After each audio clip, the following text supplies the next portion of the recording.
Ladies and gentlemen, welcome back once again to an episode of Bull Reviews Anime. My name is Bull, and today we're going to be talking a little bit about an anime called Hybrid Heart Magias Academy Atraxia. This is a rather interesting anime, and I use interesting in the may you live in interesting times type of way. The anime itself is kind of lackluster, and I'll get into that here in a minute. It does have a couple of potential redeeming qualities depending on your tastes, but overall it is, well, it's something.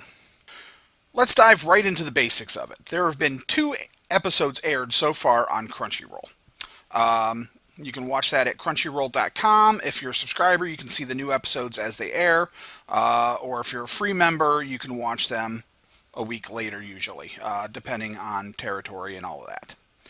So the basic concept of it is that Kazune Hida is a new student who has just transferred to this high school.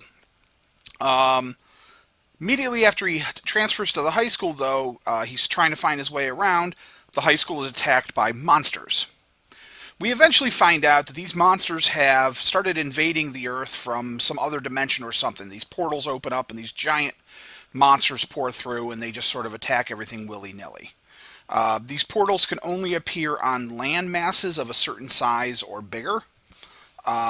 So humanity has largely taken to living on these giant flotillas in the ocean. These boats, since they're not a stationary land, the portals can't open up on them generally. And it's implied that most of the rest of the planet has been wiped out. So these monsters attack, and there are some of the students at the school have some sort of special power where they can manifest armor and weaponry, and they go and fight. It's your standard kind of school battle anime where, you know, some of the students are trained and they have some sort of special power or something to fight these monsters. And of course, conventional weaponry does not work on said monsters, so these students' special powers are the only thing that works. Now, the twist to this show, as we find out in the first episode, sort of, is that the girls, as they fight, they expend energy.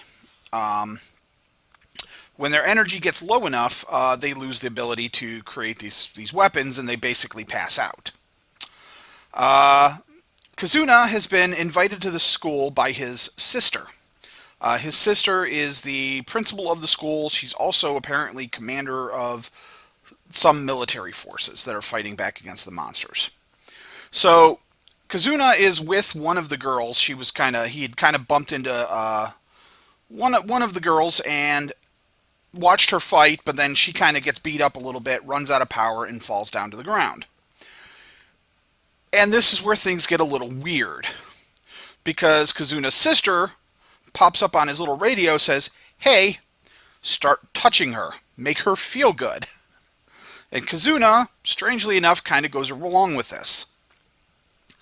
Turns out that Kazuna, that these girls and some of the people have what they call heart gears or hybrid gears, something along these lines, implanted in them, and that's what gives them their powers. Unfortunately, these gears don't really work on men really well. The males that get the gears have much lower power. Their offensive power is really weak. Their defensive power is pretty weak. So generally the men don't get them and don't use them to fight. However, these gears were invented by Kazuna's mother, and she basically had implanted one in him and kind of experimented on him a little bit. And it turns out that his gear, which is named Eros, it turns out his gear is a little bit special, or he's a little bit special. It's still unclear at this point in the series. But he has the special power that when he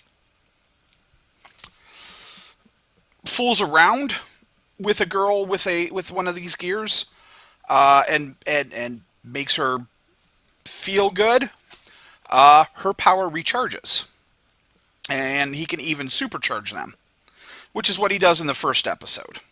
And then, of course, he does it again in the second episode. you kind of see where I'm going with this. Basically, this is a bit of a porny anime. It's very, very fan service, very, very borderline hentai. Crunchyroll's got it pretty heavily censored at this point. I'm sure the Blu-rays will be perfectly uncensored. But basically, Kazuna gets hooked up with three girls as his team. At least three girls as his team.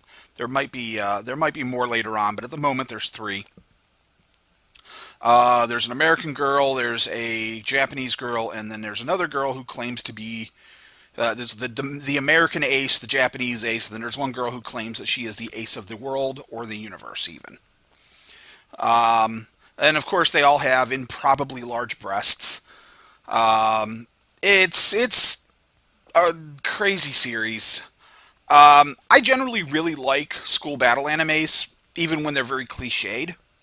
And I don't mind fan service shows. I've seen several shows. A good one that comes to mind is High School DxD, which was very heavy on fan service and nudity and a little bit of that. But it had an excellent story, had some amazing characters, and I really, really enjoy the series for what it was, top to bottom.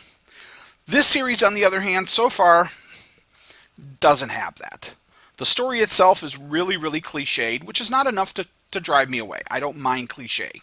Cliche exists for a reason. But it has to be done well. And in this case, so far, it has not been done very well. Likewise, the characters, none of them have really stood out as anything special. Kazune's kind of this slightly befuddled, he's a really standard milquetoast protagonist so far. He's got nothing really going for him.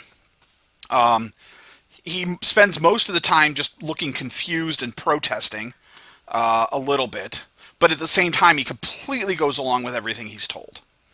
The girls, one of the girls is kind of your tsundere character. She's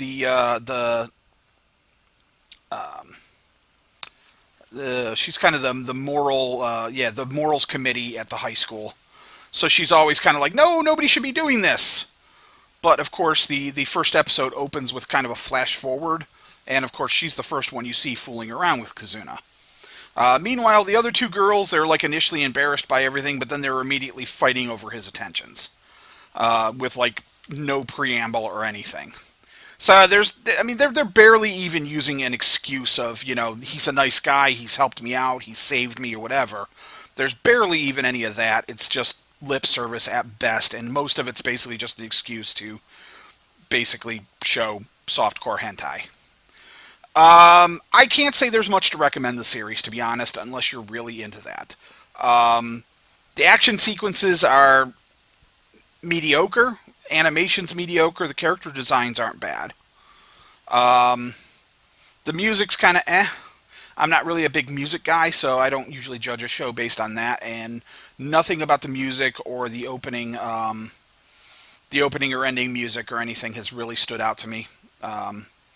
So yeah, this is a pretty mediocre show. So unless you're really looking for fan service, or you're just really hard up for some school battle anime, which I think there's still 2 or 3 other shows this season that qualify in that category anyways, and probably qualify better. I would avoid this one, to be honest. It's not very good. But if you're really interested in checking it out, like I said, it's over on Crunchyroll. Check it out. So that'll be it for me for today for this episode. Thank you for watching. I appreciate it. If you like the video, and subscribe to my channel if you want to see more videos. I do a whole bunch of different stuff, from anime to role-playing game stuff to video games, movie and comic reviews, all kinds of stuff. And all of this is made possible by the wonderful support of my Patreon backers. If you're interested in helping out, maybe checking out and seeing some of the other stuff I do, and getting exclusive access to some of my creative writing efforts, please check out the link in the description below, patreon.com/Bulldrek. Thank you very much, folks, for watching, and have a good one.